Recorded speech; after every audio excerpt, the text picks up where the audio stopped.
દોસ્તો, હું છું દિલીપસિંહ વાઘેલા અને હું આપને લઈ આવ્યો છું રાજકોટના વોર્ડ નંબર 13ના જે ખોડિયારનગરનો મેઇન રોડ 150 ફૂટ રિંગ રોડને ટચ થાય છે ત્યાં આ પાણીના જે દ્રશ્યો દેખાડું છું હું તમને, એ વરસાદનું પાણી નથી.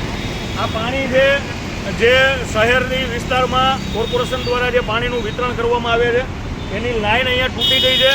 છેલ્લા 1 મહિના થયા કોર્પોરેશનના તંત્રને અને એના જે સાહેબો છે એને મારા દ્વારા રજૂઆત કરવામાં આવી હતી. ત્યારે એમના દ્વારા મને એવું કીધું હતું કે 5 થી 7 દિવસની અંદર આ પ્રોબ્લેમનો સોલ્યુશન થઈ જશે. પણ આપ જોઈ શકો છો તેમ અત્યારે અહીંયા માણસો દ્વારા આ પાણીના નિકાલ માટે આ જુઓ તમે કેટલો પ્રોબ્લેમ થાય છે વાહનોને હાલવામાં.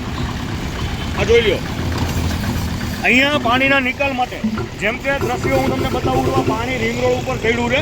આ નળનું પાણી છે જે પીવા માટે આપણે શહેરીજનોને વિતરણ કરીએ છીએ.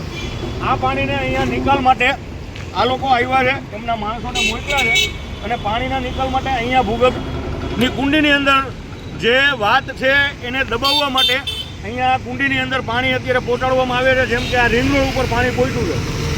તો આ વિડીયોના માધ્યમથી હું રાજકોટ મ્યુનિસિપલ કોર્પોરેશનના તંત્રને અને એના સાહેબોને કહેવા માગું છું કે હવે રજૂઆત કરવામાં નહીં આવે. મારા દ્વારા આપને એક વખત ફોનથી જાણ કરવામાં આવેલી છે, હવે જાણ કરવામાં નહીં આવે સાહેબ.